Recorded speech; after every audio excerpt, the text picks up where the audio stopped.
muchísimas gracias a ti y a las colegas de Fiat por la invitación. Es un gusto estar aquí con ustedes. Con su permiso, continuaré en inglés y con gusto tomaré preguntas en español y inglés en el chat.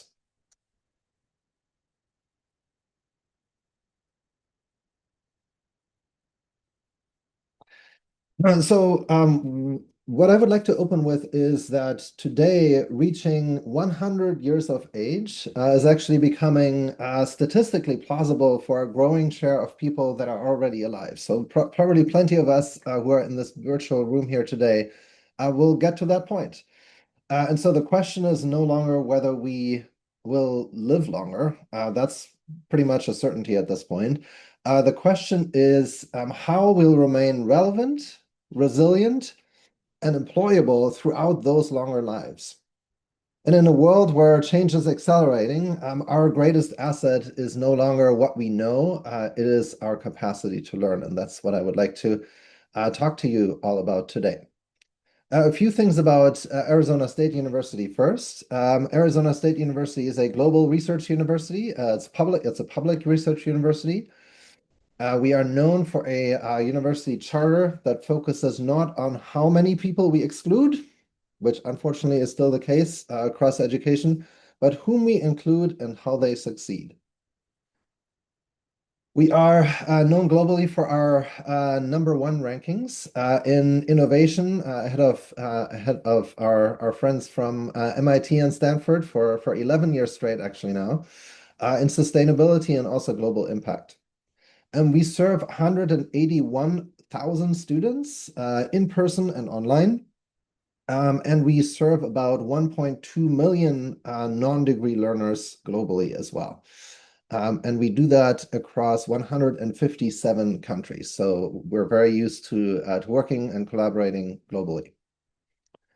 Now back to our initial theme of the 100-year life. I think so that is like one given. That is one thing that we know is going to happen already based on what we see in demographics. But the other thing is something that has become more apparent recently, which is that the change, the pace of change has really picked up. And so the pace of change as driven by new advancements in technology. We hear a lot about artificial intelligence and how it disrupts industries globally. But there are also other drivers of this change movement that we see globally. Now, at the same time, I think we look around us and we see that many people are struggling to adapt to that change. And so what you see here on the slide is a very simple chart that New York Times columnist Thomas Friedman put together with a gentleman named Astra Teller, who actually works for Google. And they pretty much argue that the pace of change will outpace or is already outpacing our ability as humans to adapt to that change. And so if we do nothing, I think what we will see more and more is we will see that there are just a few individuals who will take advantage of these changes and the advances in technology, and many individuals and organizations, companies, governments, universities will be left behind. And so that is one change that is really important in this environment. Now, what else is going on? What else is already going on? Lives are really complicated.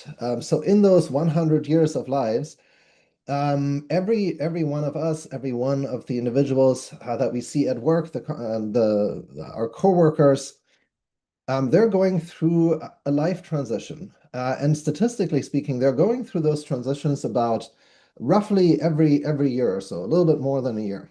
And on the right-hand side here of the slide, you can see some of those life transitions that you've all heard about and you've all seen before. Now, important to say that not all of those life transitions show up at work, obviously, but the individuals who are experiencing those life transitions, they do show up at work. And so how you work with them through those transitions is actually really important. and how you work with those individuals through their learning needs is essential. Because if you do a great job of that as an organization, you're much more likely to retain these engaged employees. So to summarize some of these trends that we just discussed, I think it's safe to say that we're no longer in a knowledge economy, so where those who know a lot are rewarded in advance, but that we've transitioned into a learning economy where human adaptation is really the currency and the must-have. Where change is the new normal, where AI, automation, new types of jobs are as something that we all have to deal with on a regular basis. And so lifelong up and reskilling is something that we all must incorporate in our strategies to close that adaptability gap that I shared earlier. So it's really the ability to not only learn, but also to unlearn something and to adapt. Now at ASU, we have responded to that by creating an entire organizational unit that focuses on this new world that we live in. And that new organizational entity is called the Learning Enterprise. We're about 5 years old at this point. And we really specialize on unlocking potential of individuals at every stage in life. That is our charge. So how do we do this? I want to share a few things here really quickly before we move into how we work with organizations. At the center of what we do as Arizona State University are still degrees. That is something that will not change, despite everything that you might hear. If you look at how people make hiring decisions, that is still at the center of many high-paying jobs. So I would also argue that degrees are really at the foundation for learning how to learn, which is actually even more important in this world that we live in. Now, adjacent to the degrees that you see here in the middle are a number of types of offerings. So on the left-hand side, you see what we call universal pathways. Those are what we call on-ramps into higher education, which do not require admission, traditional admission to the university, which unfortunately oftentimes can be a barrier to access.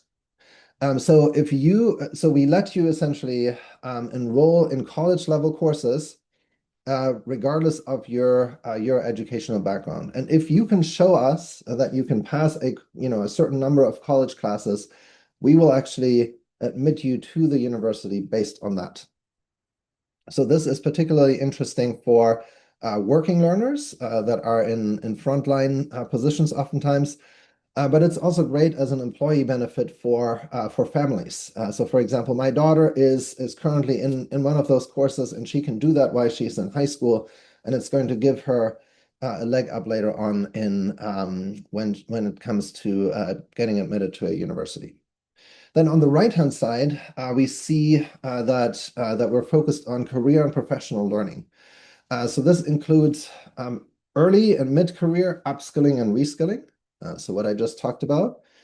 And then also executive education, because we have to make sure that in this world of technology change that the leaders of organizations are really well versed in the new technologies, what you can do with that as an entire organization.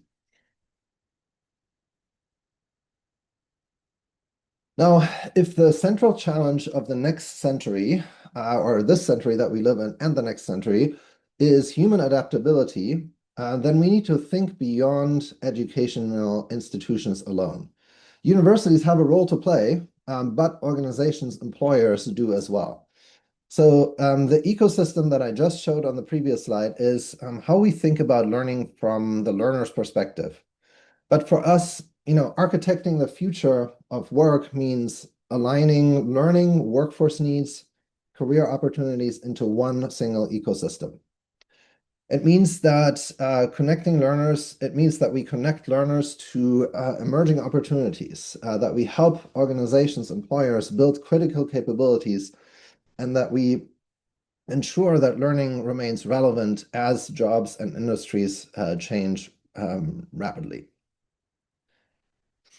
And so that is why we have expanded our focus beyond learning offerings into helping organizations architect the future of work. very actively. And you can see some of the examples of the organizations that we work with here. So Uber is a well-known one. Starbucks, obviously. Adidas is very important right now in the World Cup. And then Aramark as well. So as I mentioned before, in a learning economy, the organizations that thrive won't be the ones with the most talent today necessarily. They'll be the ones that can develop talent fastest tomorrow. And that's why much of our work at ASU focuses on helping organizations build learning cultures that can keep pace with that change. And we do that in four different ways. So first, we help organizations build capabilities in areas that are reshaping work, from AI and sustainability to leadership and project management, for example. And then second, we help organizations scale learning across teams, functions, and geographies as a global university. And then third, we work with employers to align learning with business priorities and evolving workforce needs so that it's not just a nice to have, but that it really drives business priorities as well. And then fourth, we connect research, the expertise of our faculty members and practical applications to help organizations to prepare for what's next. So at the end of the day, we're not simply delivering learning programs, we're really helping organizations build the capacity to continuously learn, adapt, and evolve. And then, of course, the question is how? So how do we support this lifelong learning and adaptability at scale? How do we help a large number of people navigate an increasingly complex world of work? We believe that AI can help us address that challenge, not by replacing human relationships, but by making personalized guidance more accessible to more learners. And I'm going to show a video here on the next slide. I'm not sure that the audio is going to be something that you'll be able to hear. So if you can't hear the audio, I will just narrate through it a little bit. Introducing ASU for Life, personalized learning pathways powered by AI. You can explore flexible, stackable learning options, micro-credentials, professional certificates, all designed around your goals. Using ASU for Life is simple. Step 1, go to asuforlife.asu.edu. Step 2, open the Navigator, our AI-powered recommender. Step 3, enter your goals, experience, or the career you want next. In seconds, ASU's AI recommends personalized journeys, micro-credentials, professional certificates, and master's pathways that help you upskill, pivot, or build toward advanced degrees. After choosing a pathway, ASU for Life creates a personalized learning journey dashboard, giving you an organized space to track progress and move forward with purpose. The next step in your career is closer than you think. Take it with confidence with ASU for Life. Okay, I hope everybody was able to hear it. I was able to hear it here, but that doesn't mean anything. If I'm the only one having fun and hearing this, then it's not a good presentation. So if you weren't able to hear it, you can later on Google ASU for Life, and you can see how the tool that we use to create personalized learning pathways works yourself. Anybody can access it. And I highly encourage you to see how it works. I want to go back to oh, you were able to hear it. Fantastic. Okay, thank you so much for sharing that. It is this is a much better experience in that case. Thank you so much. So if adaptability, human adaptability is defining the capability of the learning economy, then again, we universities must adapt as well. And this is something that universities don't always like to hear. So I will just say that here as a university. So our responsibility is no longer just to prepare learners for their first job. That is an important part, but that's not the only one. It is actually helping them to navigate a lifetime of change. That means building stronger connections to employers, to me, at the end of the day. So it's using workforce intelligence to anticipate emerging opportunities. We can actually do amazing things with data today that are where we are scanning live job advertisements online, and we are able to figure that into our advising of learners' lives. So we don't have to wait for multiple years until labor market data come up. And then creating learning that's flexible, stackable, and connected is the important piece here. And helping learners move seamlessly from one opportunity to the next throughout their entire lives. And so that is when we talk about architecting the future of work, that is actually what we mean specifically. So how do we work with employers?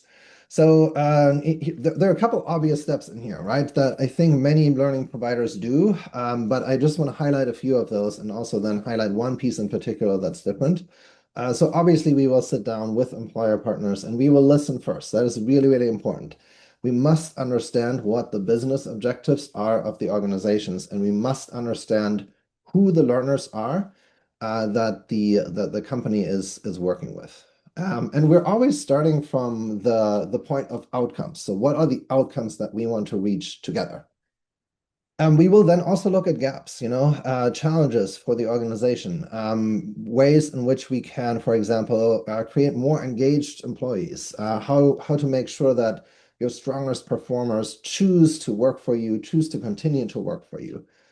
And then we apply what we call human and AI design. So there are certain things that humans do really, really well, and there are certain things that AI can do exceptionally well. So for example, creating personalized pathways is something that would take humans a lot of time. And with AI, with an AI solution such as ASU for Life, we can actually do it in seconds, which is really, really amazing. And we can take into account many more data points than humans ever could. So that is a key piece, key differentiator that we do, especially with larger organizations. That works really well.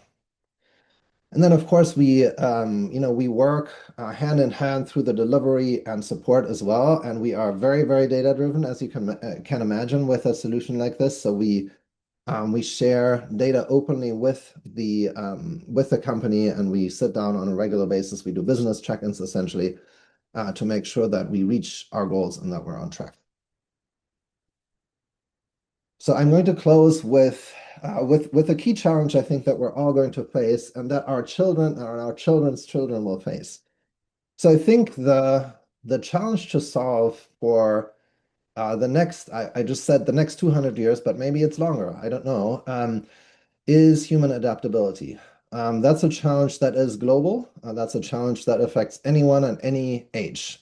So if you look at your family members, if you look at your friends, if you look around at your company, you will see lots of individuals either struggling with or being really engaged and interested in these new challenges and technologies.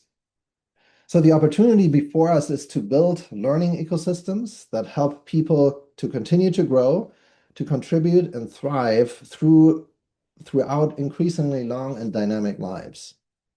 And this is really where partnerships matter, I think, between universities and employers, between learning leaders and educators, between technology innovators and workforce developers.